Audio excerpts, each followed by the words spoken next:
Hello friends, Nerd Pediatrician here. Today we're going to talk about hand-foot-mouth disease, and we're going to cover everything that you need to know as a parent to take care of your child. First things first, my name is Dr. Jonathan Hyman. I'm a board-certified general pediatrician. My passion is education in teaching things and explaining things to parents in a way that they can understand. However, I don't actually wear the white lab coat in clinic. I find that it scares the kids off. So let's get into it. Hand-foot-mouth disease. We're going to cover the who, what, when, and how of this disease, and hopefully teach you everything you need to know about taking care of your child.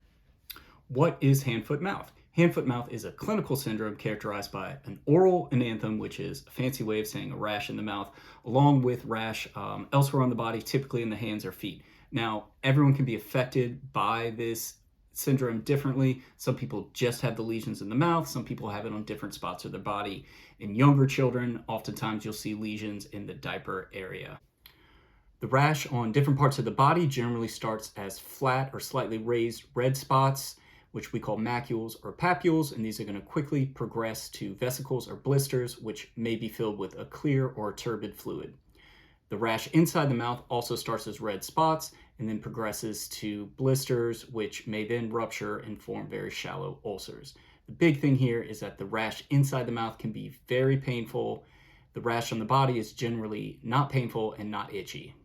Who gets hand-foot-mouth? Well, this is mostly an illness we see in infants and young children. However, take it from me, adults can get it too. We'll talk more about that when we talk about infection control. Hand-foot-mouth is most commonly seen in the summer and early fall. However, in practice, I've seen this all throughout the year. Also, outbreaks in daycare settings are fairly common. Hand-foot-mouth is caused by a virus, or actually a group of viruses, and transmission is through person-to-person contact with infected viral particles. Now, we call this type of transmission fecal-oral, which, is as gross as it sounds. Essentially contact with infected viral particles from a child's stool in the mouth or nose. Hand-foot-mouth can also be transmitted through contact with infected fluids from ruptured blisters. On to the most important how. How do we take care of our children if they get this illness? As I might have mentioned, this is an illness caused by a virus, so antibiotics play no role in the care here. So as in many things in pediatrics, we do what's called symptomatic or supportive care. One of the biggest complaints of these children is going to be pain in the mouth or throat. Sometimes it can be so extreme that they don't want to eat or drink, so the big concern is always going to be that your child might develop dehydration. As with many other childhood illnesses, your child's appetite may be decreased for several days. The big important thing here is pushing fluids so that they stay hydrated. There are several things you can do to help with this. I tell parents they don't need to be drinking entire cups of liquid at a time. Sometimes small sips very frequently throughout the day is the way to go. Oftentimes I'll tell parents, if we're all sitting at home on the couch watching SpongeBob, every time there's a commercial on, we're going to offer the cup to the child and try to get them to take a few sips. Medications like ibuprofen or Tylenol can help with the pain and may encourage them to eat or drink a little bit better. Be very, very careful when giving these medications to children and always follow the dosing instructions on the box very carefully.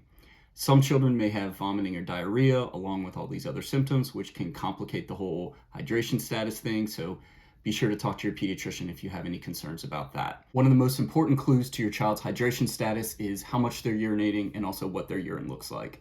A good rule of thumb is for babies, no wet diaper in about 4 to 6 hours. And then in older kids, if they haven't peed for more than 6 to 8 hours while they're awake, you should be concerned that they might be getting a little bit dehydrated. So I'm the guy that's going to give you a homework assignment. I'm going to tell you to follow your older child into the bathroom or at least look in the toilet. Look at the color of their urine. Healthy urine in a really well-hydrated person should be very clear.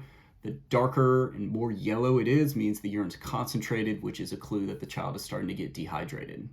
Another thing you can do to try to help your child with their mouth pain is having them rinse their mouth with a saltwater solution and then spit it out. If they're old enough to do that, usually around 6 years old or older, I'll put a link in the description on how you can make that at home. You might have also heard of something called magic mouthwash. I'm always a little bit leery of any kind of medication labeled as magic. This comes in various formulations. Typically, it's a combination of Benadryl, Mylanta. Sometimes it has lidocaine in it. Now, here's the thing. There's never been any data that have shown that these medications are all that effective.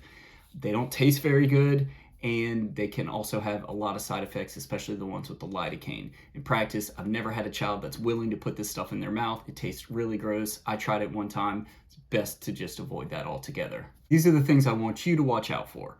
Number one, as we mentioned, signs of dehydration. If your child has excessive vomiting or diarrhea, if they run fever for more than a few days, or if they seem to be feeling better and then all of a sudden they start feeling a lot worse.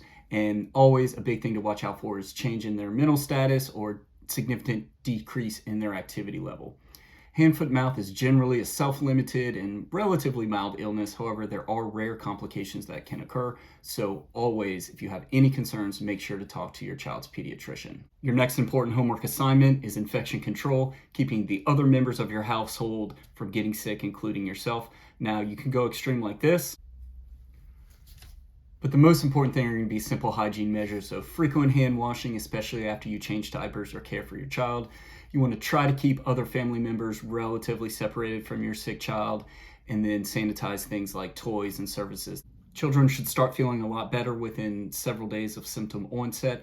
Always tell parents, no matter what the illness is, as long as they're showing signs of recovery and feeling a little bit better, that's always a good sign.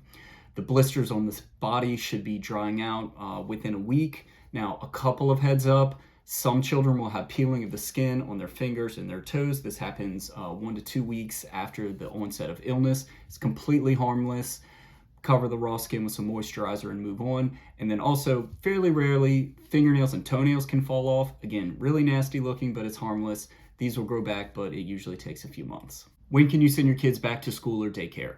So the child is most likely to transmit the infection in the first 7 days of their illness. Some good rules of thumb to follow are you want your child to be fever-free for at least 24 hours, feeling better so they can participate in school.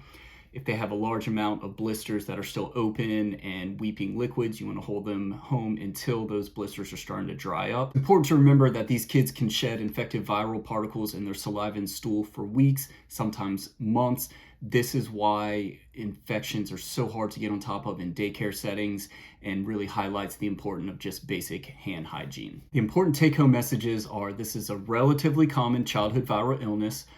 I want you to focus on treating your child's pain and fever, pushing those fluids so they can avoid dehydration. And as always, if you have any concerns, make sure to reach out and talk to your child's pediatrician.